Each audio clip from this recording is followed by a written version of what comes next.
The following is a presentation of the Belly Up Sports Media Network. The 1420 Sports Bar Podcast, for beer sports talk and a whole lot more. Episode number 338 on this Thanksgiving Monday up here in Canada, October the 9th, 2023. Tonight's show, as always, is brought to you by SeatGeek.com, the Seat Geek app. Use promo code 1420pod at SeatGeek.com today and save so $20 on your first purchase there at SeatGeek. Remember, we are part of the Belly Up Media Network. Go to bellyupsports.com for all their great articles and other podcasts. It's Craft Brewed Sports and the Rising the Occasion and everything else they got going there at bellyupsports.com. And thank you very much for making us a part of your day each and every day here from 1420 World Headquarters. Make sure you subscribe to our YouTube channel. While you're at it, you're listening, you might as well watch us too. Anyways, Dave, Thanksgiving weekend here. It's good. Like, it's relaxing. It's good. It's nice. The way we do things a little bit different down in the States, where it's a big hoo-ha. Here, you get a meal. You just sit and relax. How was your weekend? It was exactly like you said, and the weather is outstanding. It's uncanny for this time of year, to be honest with you. Never. It was short and t-shirt weather all weekend, and that was a nice treat. Got to get all those the chores that you have to get done around Thanksgiving. It's funny how the long weekend comes with it, a certain set of duties that you have to do. Thanksgiving weekend is put all your summer shit in storage for the year, and it was nice doing that in shorts as opposed to a hoodie and a toque.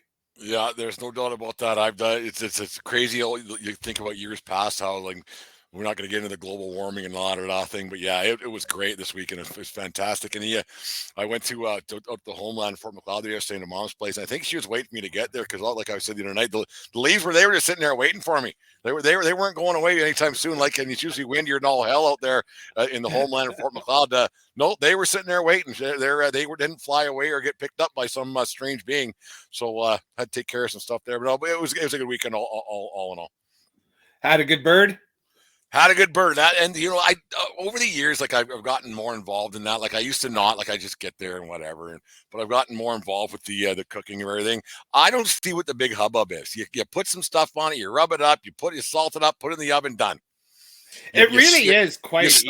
You stuff it full of whatever the fuck you want, and then it's done. Like, why it's this great big production over the years, and people checking the temperature and and everybody's checking on the bird. Everybody's all worried about it. You throw it in, you watch a game, see you later. Yeah, and you bring it out, and I think the thing is too that we've all realized that thing can sit on the counter for 45 minutes, an hour after you pull it out. Oh yeah, yeah, just let it sit, man. And that's what the gravy's for, to heat that fucker up.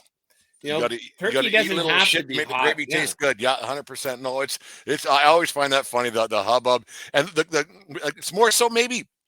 I mean, Americans do it differently. Like they have a huge feast and everything else. And yeah, here in Canada we do as well. But what it's a 4-day holiday there is you cook all day for 22 minutes. Yeah. Well, the one thing the thing that's most onerous for us is I make the stuffing from scratch on account of my wife's gluten allergy. So I make cornbread 2 days before, then I cube it up, and then I bake that, make some nice breadcrumbs with it, and then I make the stuffing. So, like, I'm not patting myself on the back or anything like that. No, we did that here on Saturday night as well. We kind of, Deanne took care of the stuffing and everything else. So it was good and easy. Yeah, whatever. It was fun. Had a nice dinner at the homeland Fort McLeod and came back today and got back at her. Anyways, Dave, the NFL season got going again. Do you guys have yams? Do you guys do sweet potatoes? We did sweet potatoes. We did some coleslaw, homemade coleslaw that Mom made. We had mashed potatoes, gravy, the bird, buns, the stuff, right? The stuff. Sweet potatoes can jam it. I never eat that. I didn't have see my plate. No, I didn't have any. I think we left the leftovers at Mom's. Like, we split things up, obviously, and then that one just stayed there. That didn't make that didn't make the 24-minute trip down the highway to Lethbridge. No, there's one of those things with marshmallows on top, or like a candy nut thing, or nothing. No, there was something that my grandma made years ago, and it was this green jelly salad thing, like Jell-O. But it was solid green, like you couldn't see through. Like it wasn't like it was so solid you couldn't see through. Like it wasn't translucent, transparent, nothing. It was just green. It was horrible. Like it was absolutely horrible. No, it was a Jello. Like, it was a Jello salad thing. And I never once ate it. Like, not ever once. I'm always on the table every year. And like Christmas, Thanksgiving, Easter. I never once had it. That Like, must be a Ukrainian thing. no, she was Scottish. Yeah. Oh. That never got ingested once by me. It could have been underneath the table for all I remember. I never once ate it. Like, not once. And I wasn't shy about telling her. Like, no. She was a little bit, don't get into that, but she was a little bit ornery and everything else. But yeah, crazy the food that you remember that you never ate. You ate it once. And you're like, I'll never. That was child abuse back then. Like, I tried that once. Yeah. Crazy.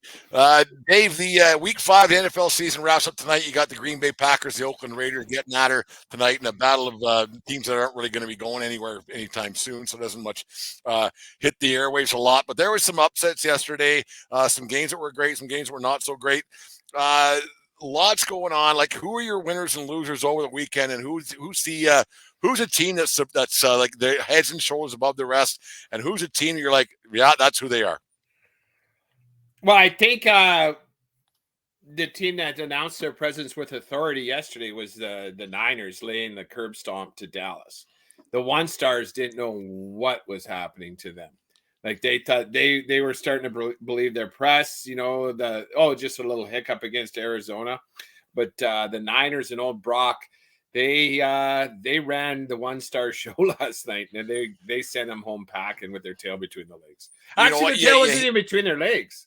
That Micah Parsons was beaking off, saying, like, no, we're just as good as them. Well, no, you're not. They're obviously not, because I was going to talk about them a little bit later on, but while we're getting into that, I was looking into it, because that Christian McCaffery, and I'm not a McCaffery. I hate Stanford with all my being, I guess. But you got to respect the way that kid plays football. He's not even a kid anymore. He's been around the league for a lot of years. But they have to be putting him not just in the MVP conversation. Usually MVP in the National Football League always just goes to the best quarterback, and it's just kind of how it goes, because the quarterback's the most important player on the field in the National Football League. And we've established that. But this McCaffery kid, I think it's 14 straight games with a touchdown and all-purpose yards, and on and on and on that it goes. And he just seems to do whatever he wants out there. He might get worn out by the time the 17 games is up, but they got to be thinking about this McCaffery kid being not only MVP, but he's kind of pushing towards Patrick Mahomes light territory with how good he is. I agree. Like, it's what amazes, like, he runs so hard. He's not that physically imposing. Obviously, he's probably a little bit bigger than we think, but that guy's at full speed in 2 yards. Yeah.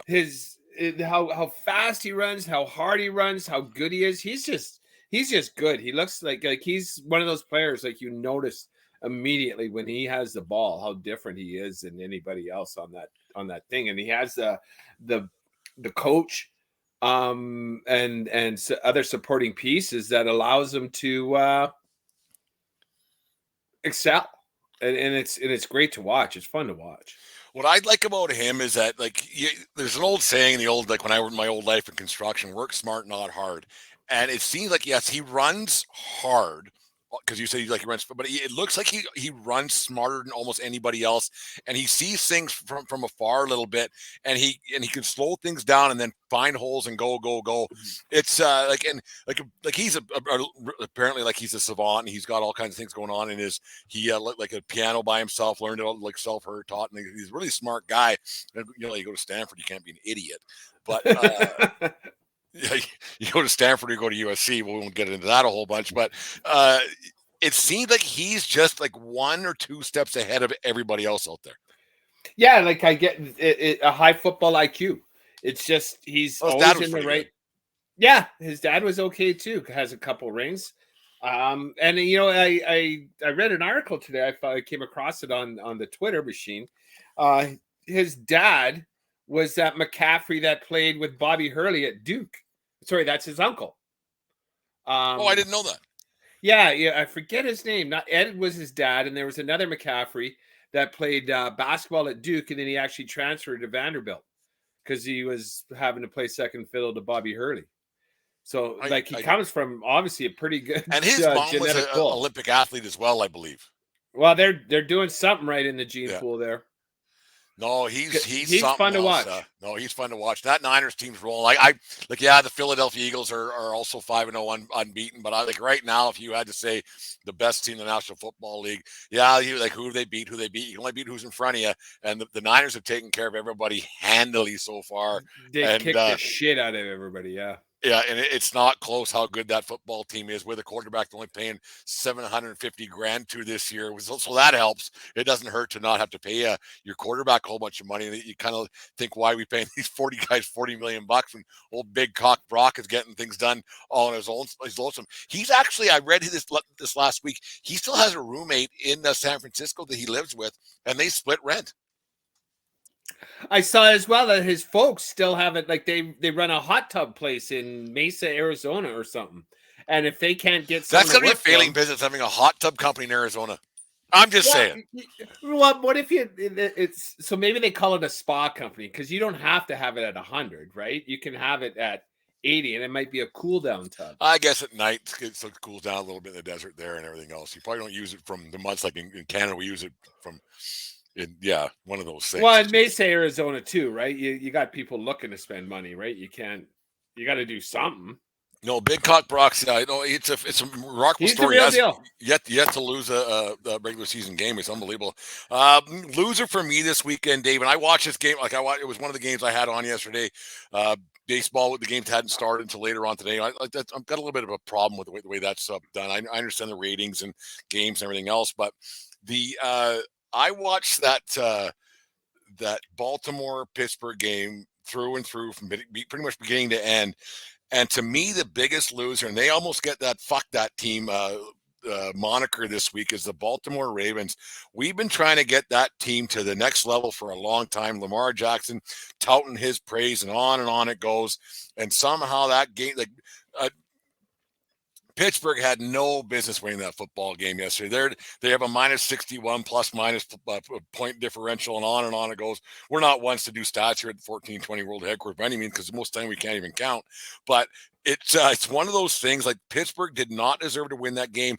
It was a good effort on their end to do it, but that Baltimore team is getting close to fuck that team status. I would be so frustrated if I was Lamar Jackson. It wasn't his fault. Like, how many drop passes did you see there? And then the running backs fumbling the ball. This isn't on Lamar.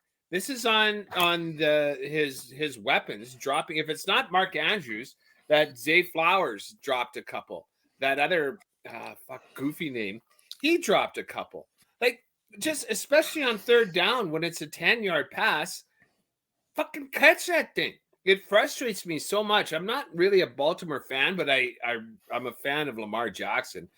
I think if he has better weapons, guys that can catch the ball, that's all we would be talking about. He's I'm not going to say just as good as Pat Mahomes, but he's just as good as Pat Mahomes. He just doesn't have guys that can catch the fucking ball. He's just as good as Christian McCaffery. He is. Right? Probably faster, yeah. One of those things. Yeah, it's frustrating to watch that team and that game. I'm happy for the fan of the van. His Pittsburgh Steelers won that game. God, I could have. You wonder how his pulse was throughout that game yesterday. He's a big Steelers fan, as everybody who listens to our show knows about old Jim out there in New York. But because that team didn't have any business winning that game, a couple turnovers at the end of the game to make it all said and done. And yeah, it's they're 3-2 and they lead the division. And you never know. You win 4 or 5 more games and you might get, I got to win probably 6 more to get in nowadays. You got to get to 9 wins, and it's not a real possibility to win 6 out of 11 and get yourself into a playoff spot. Yeah, and that's the Pittsburgh kind of win. They win 2 or 3 games like this every single year, and I don't know if that's Pittsburgh attitude, the mystique, whatever, but they find a way. And they're like, I even tweeted it out and I tagged him. I wonder what fan of the van's pulse is right now, or heart attack rate, because it was awful to watch. They were being dominated on both sides of the ball. He probably chewed down his fucking cigar right down to the butt, just about, trying to fucking keep his nerves down. And yeah, my God, getting the cherry into his lips. Yeah, it was. I won't say it was an ugly game, but it was a frustrating game to watch. how the Ravens weren't finishing them off. They just kept leaving points on the board. They gambled that 4th and 2. They could have put a field goal on the board there late in the first half, but I don't know why, but they find a way to lose, and Pittsburgh finds 2 of those games to win every year, which is just makes me scratch my head. You know what I found? You look at the scheduling, guys, and I think we may have talked about this last year. Or I don't even know if we talked about it, but it's one thing that caught my eye yesterday was before most people were out of bed yesterday. The Buffalo Bills lost to Jacksonville. That was a setup game, 100% to Buffalo, because Jacksonville was sitting over there in Europe, in London, there sitting there waiting for Buffalo to come over here or go over there and everything else. And that is kind of a shitty deal for a great deal for Jacksonville, because they go there and they play a couple of home games a year for whatever reason. I don't know why they're the bona fide home team of Wembley Stadium, wherever the fuck they end up playing those games. But the other team that has to roll through there, that's a pretty shitty deal. It's not a far flight for a lot of those teams, but it's just it's a, like, if you go from the West Coast to London, it's a long ways. But going from New York to London, it's not that bad. So you should be able to acclimate yourself a little bit better. But Jacksonville has a definite home field advantage when it comes to those, especially the second game they're over there with. Well, especially the way they did it up. Yeah, because Jacksonville had been there for 10 days now. They're actually settled. There's no jet lag whatsoever. I don't know when the Bills team decided to fly over, but there is some jet lag. I got to guess probably six time zones is my guess. And then also waking up earlier in the morning, because that game started 7:00 our time. So what is that? So 9:00 Buffalo, New York time. And they're not used to playing at that time. Yeah, like we said earlier, math's not really our strong suit, and having to do math about time zones, I've never understood that. Like, fuck. Like, I understand time zones, but when you get over to Europe, I don't know which one's which, and you got Greenwich Village time and this time and that time, and I don't fucking know whatever it is. I know it was early for me. Like, it was 6 a.m. here, I think, 6 or 7 a.m. here for me. But so, like, I kind of had it on, but it's just, I think it's just scheduling faux pas. And I personally don't, like, the NFL is so big. I personally do not understand why they need to go over there and do that. I really don't. You know what?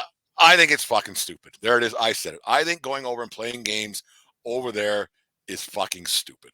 It doesn't do anybody any good.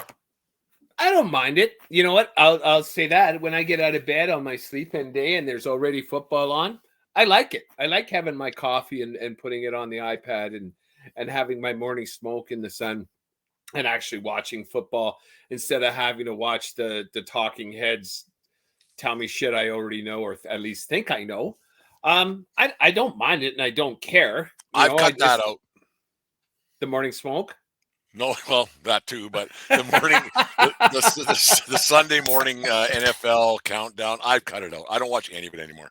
Same. I like all busy. And like it's a bit hypocritical because we have some betting sites that we're aligned with. We don't use them very often, obviously, but all that it's just absolute fucking drivel.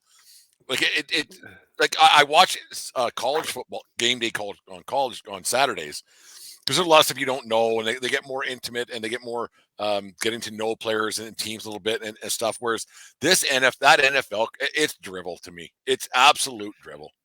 Everything I want to know, I have found out already on social media during the week. Or I'm a click away. I don't have, like, with college, I would have to do a deep dive to find out something. Whereas I'm a click away from finding whatever they're talking about on TV on Sundays.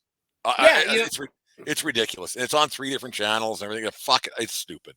Acting buffoons, right? You know, like Jimmy Johnson and Terry Bradshaw and like I couldn't give a fuck what you guys have to say. Even, you know, the anchors I like. So it's JB with that crew. Rich Eisen, I love the shit out of that guy. But listen to Mariucci and Kurt Warner, like, those guys can fuck right off. Yeah, I don't care. Yeah, I don't care at all. Like, the game day guys are great because there's personalities there, and they have some ties to the game. They've been around for so long. They haven't really changed they added McAfee this or last year, and he's an idiot. But I think that's McAfee's gig. Like, that's part of his ESPN deal that he shows up every game day now. No. That and he's still on Barstool, and I think is his big. Like his He's podcast. with ESPN now. Yeah, he's a big deal now. His podcast is rather large, but yeah, it's. I don't know why he doesn't sit down. He'd be much more comfortable and not as annoying. But let's tag him. Maybe let's get him on. We should have him on. Reach out. No, I'll wear a muscle shirt if he comes on. So will I. Maybe I'll wear muscle shirts until he does. 4 out of 6 chicken wings on television here. Fuck. Nobody wants to see that, Dave. Trust me. Nobody wants to see our 7-inch pythons on television. There's no getting past that one. It's crazy. No, there's one team that I'll get into I'll pick mine, but who declared themselves 100% frauds this weekend in the National Football League? Well, when you say frauds, there's one team that no one expected to say this. New England is fucked. You mentioned it last week that Bill Belichick, maybe it's time to think about hanging him up. We're 2 weeks. We're weeks ahead of our time, Dave. Yeah.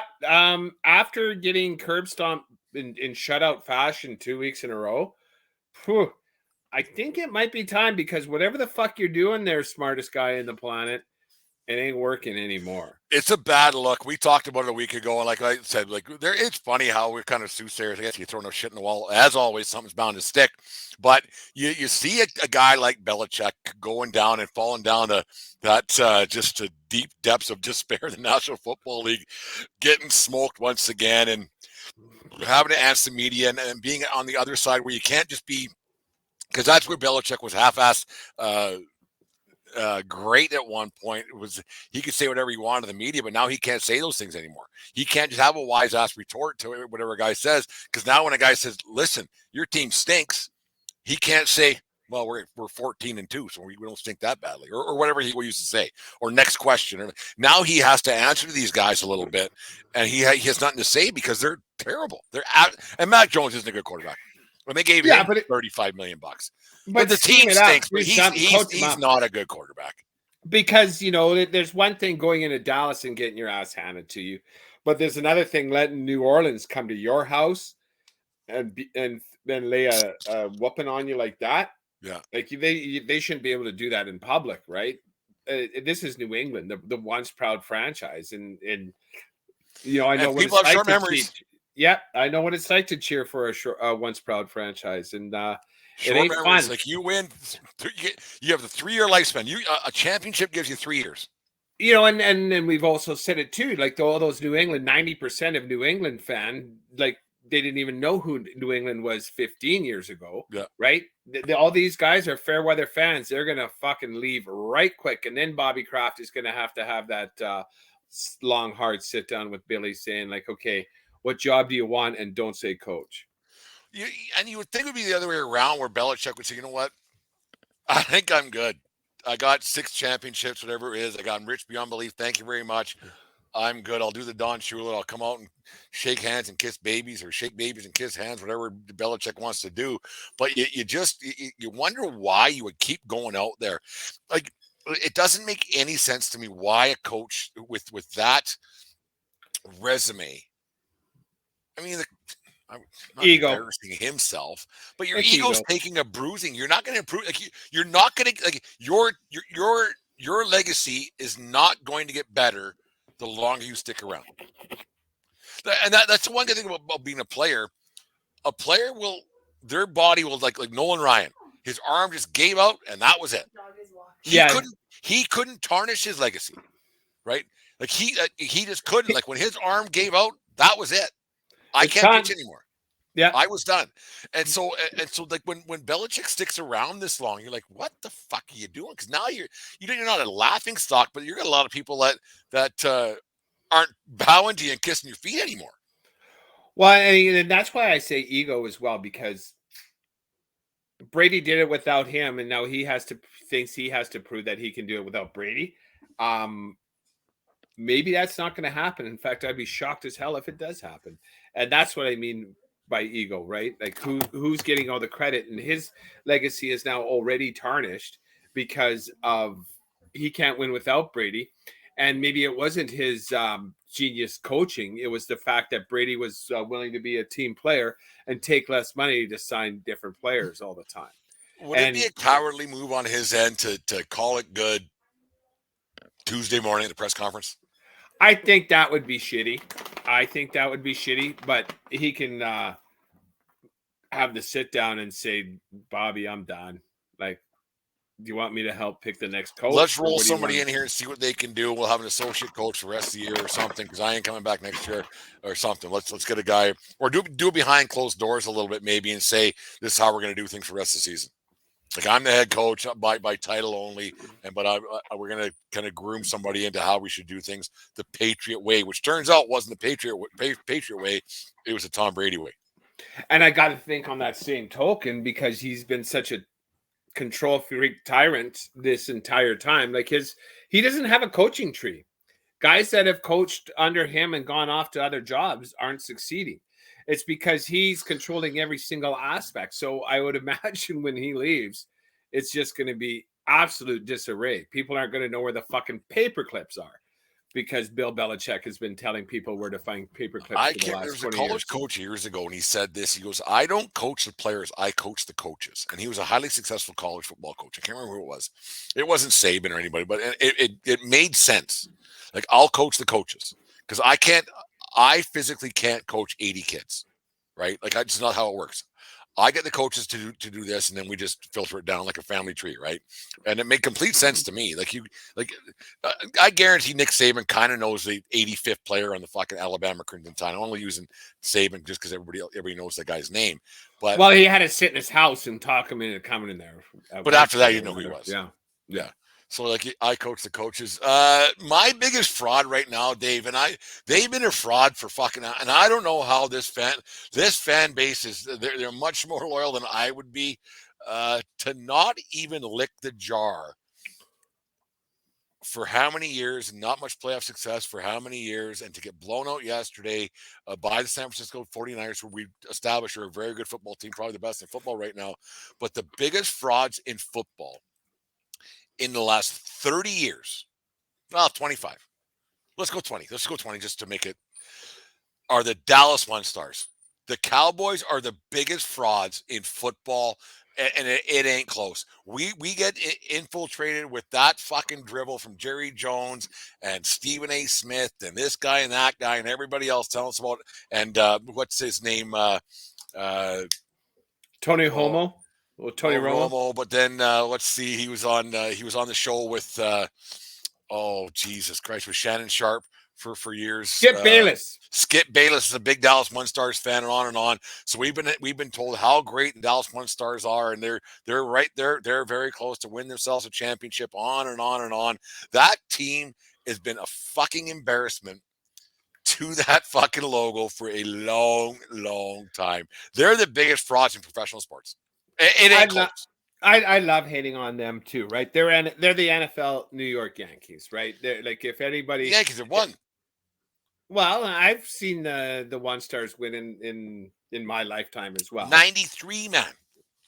But nonetheless, that's 30 years ago.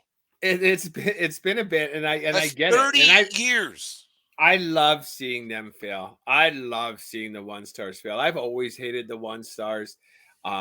It's just a team I do not like, and I can't stand their owner. I can't stand their quarterbacks. There's nothing.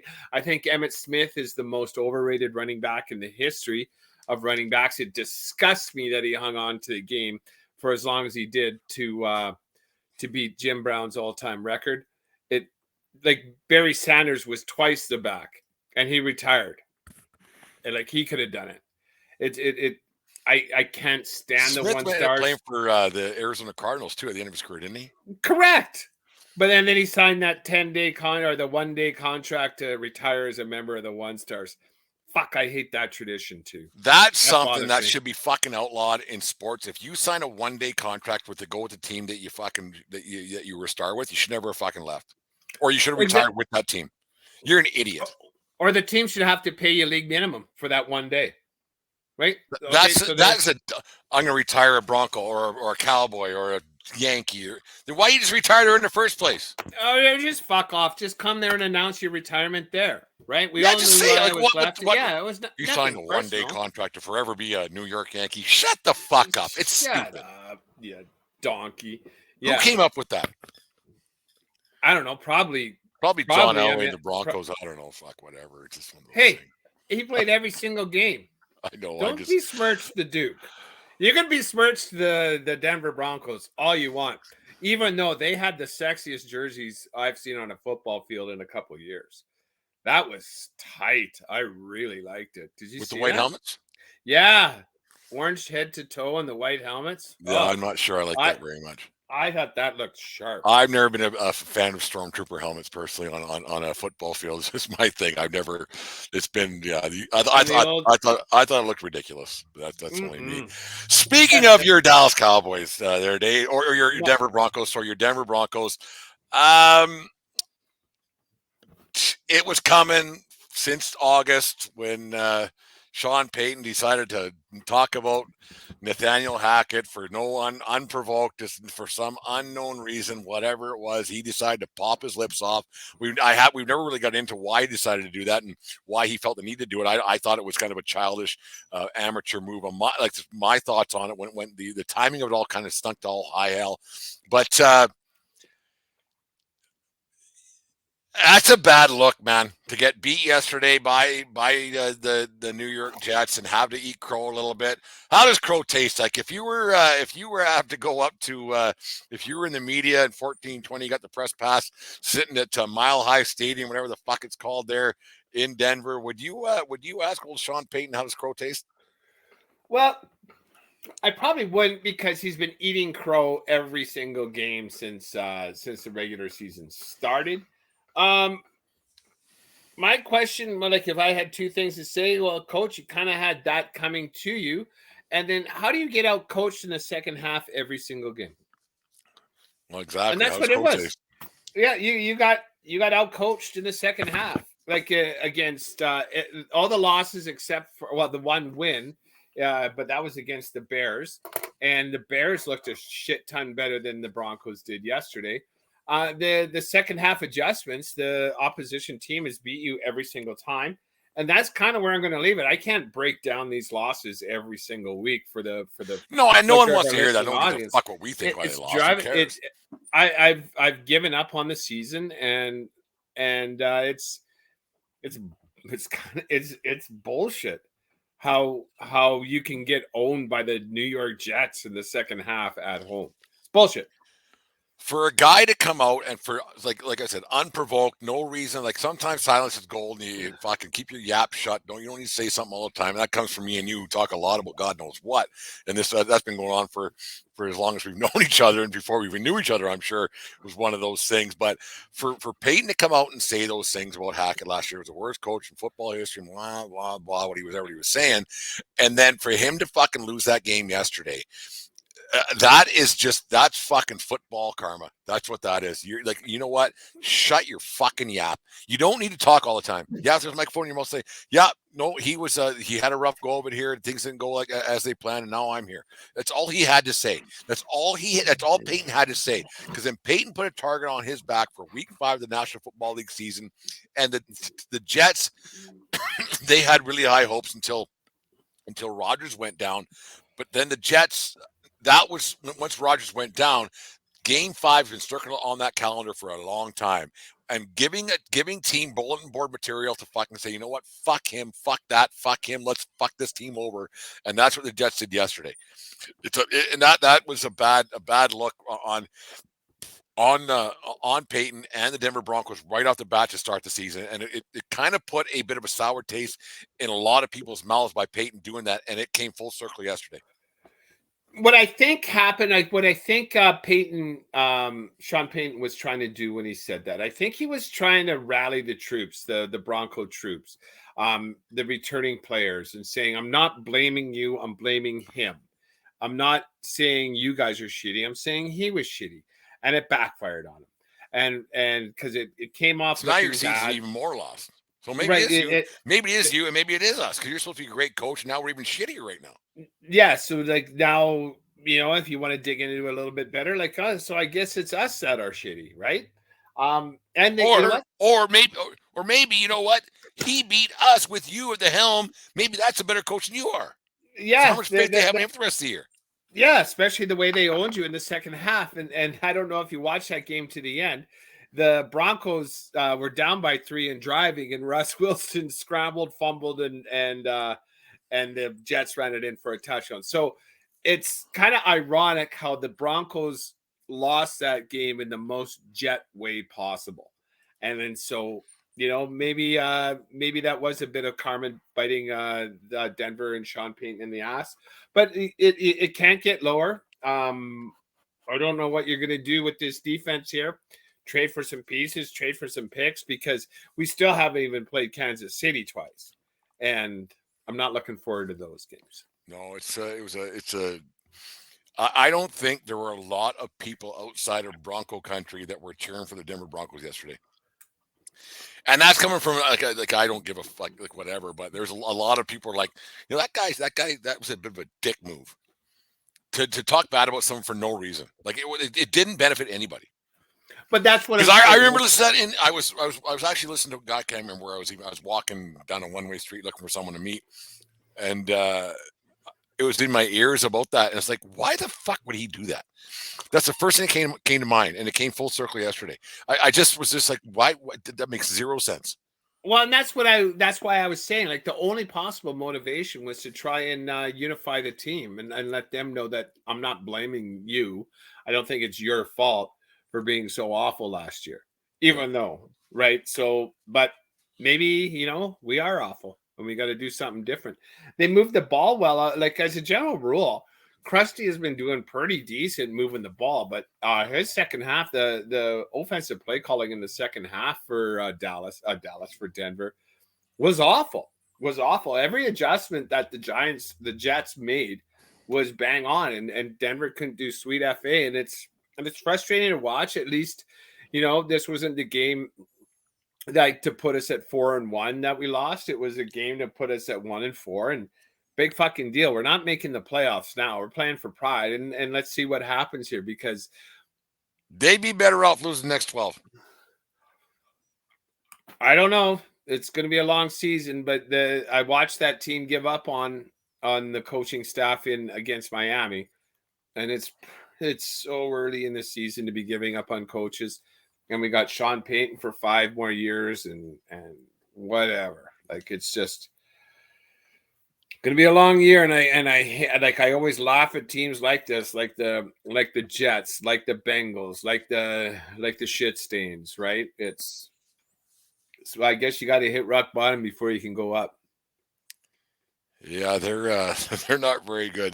They'd be better off just to lose every game from here on in, really. Yeah, but that's a team in disarray. Their owner, the ownership's got to be thinking, "Oh fuck, what did we do?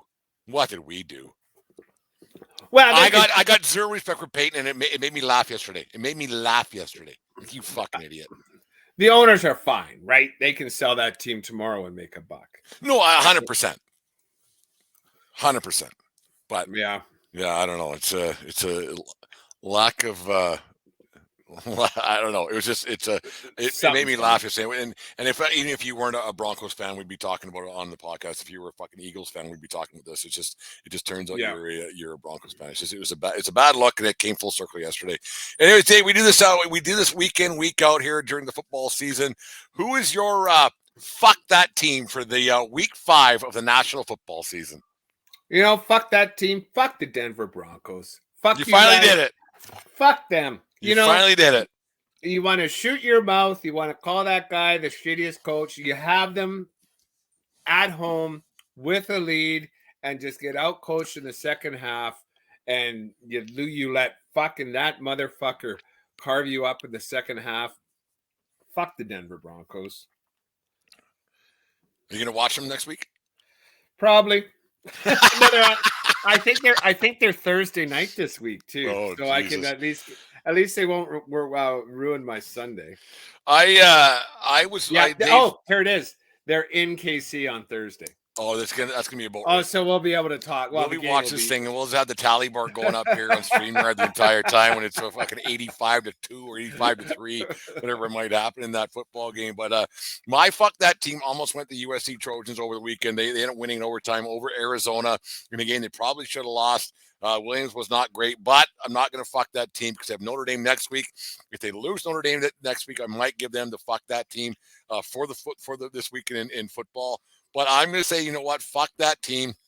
To the aforementioned Dallas One Stars. I've always kind of thought that you always kind of have a bit of a, maybe because the media pulls you in a little bit and you think, okay, Prescott's good. But maybe it's that thing you pulled in by the media. They're around so long. You think, you know what? They can't be that bad. They're that close year in, year out. But you know what? From here on in, the Dallas One Stars for the rest of this season, I will not give them one more second of any of my time. They're not doing anything. Once again, it'll be another 30 years before they do anything.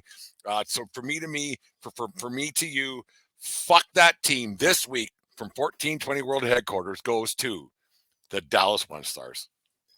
I thought you were gonna, I thought you were gonna give that the game check one to give back your game check, Dak Prescott, right? I just looked up his line. It was 14 of 24, 150 yards and 3 picks. Like you're not. That's not. We got a chance to win it all. That's tough to do in today's NFL. That's tough to do. I'm not that I've said this before about Buffalo.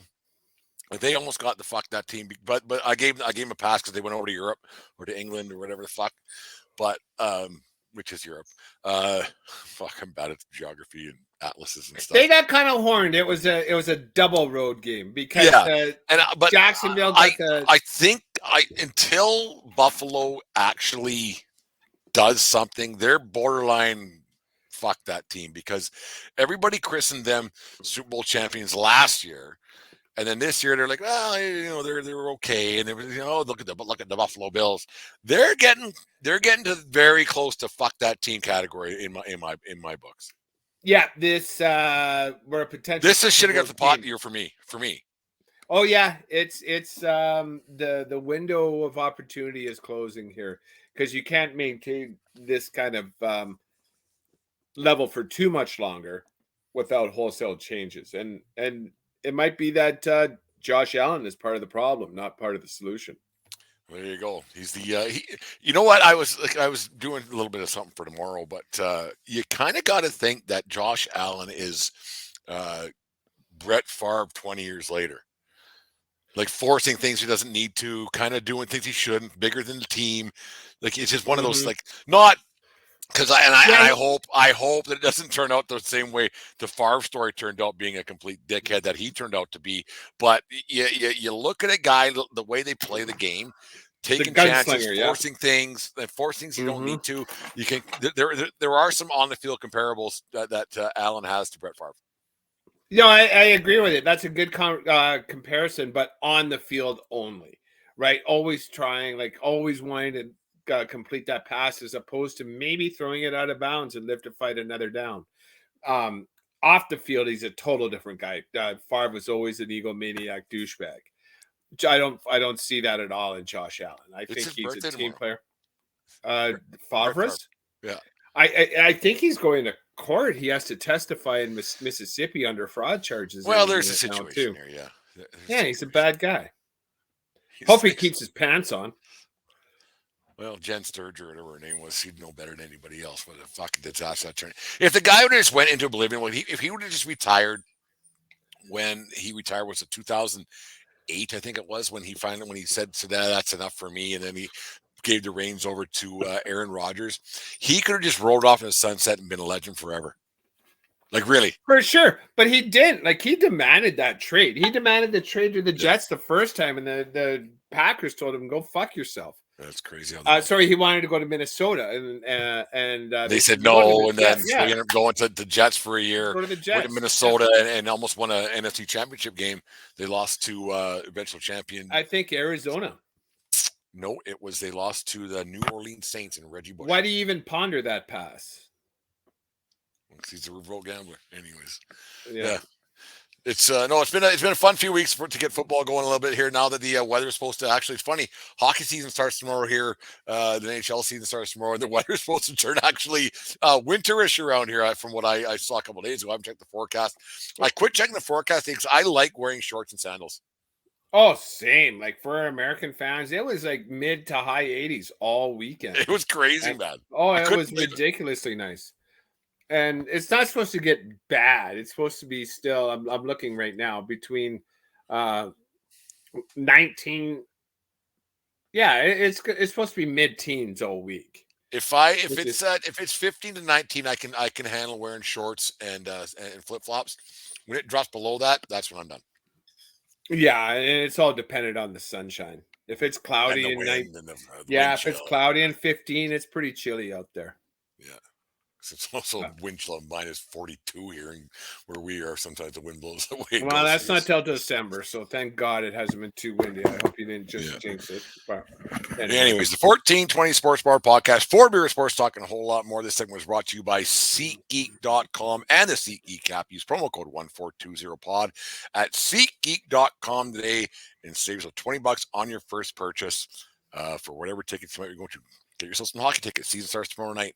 And or football tickets, but don't pay a cent to watch those Denver Broncos. Well, at your own peril. Because if you live in Denver, would you go to a game right now? Maybe they're cheap and I'll bring the kid. Like, I don't know. Like, what would be max if you lived in Denver that you and Jasper would go to a game with a 1-4 record and a team in disarray? What's the max you would pay?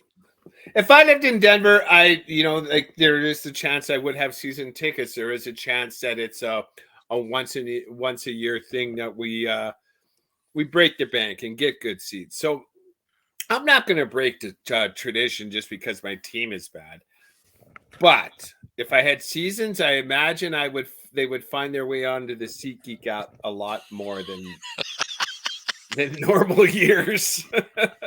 I would be the sellers. Is there a promo code for putting tickets on the app? No, you get a percentage after SeatGeek takes their fucking cut and whatever it is. Yeah, it's one of those. Oh, okay. But nonetheless, yeah, it'd be a tough year. But what do? The sun shines on the dog's ass every now and then, and it's not our year. It's not our decade. A blind squirrel finds a nut once in a while, and that nut is well hidden this year in Bronco country. Anyways, the 1420 Sports Bar Podcast, for beer sports talk and a whole lot more. They found that nut in Soldier Field of all fucking places. They actually won it. They won this weekend, the Chicago Bears. They should be 2-2. Yeah, they beat the Commodores. Commodores are bad. Lana Rich and the Commodores. I still think they're not that bad, but Justin Fields is kind of figured it out that game, but oh well, we'll see what happens.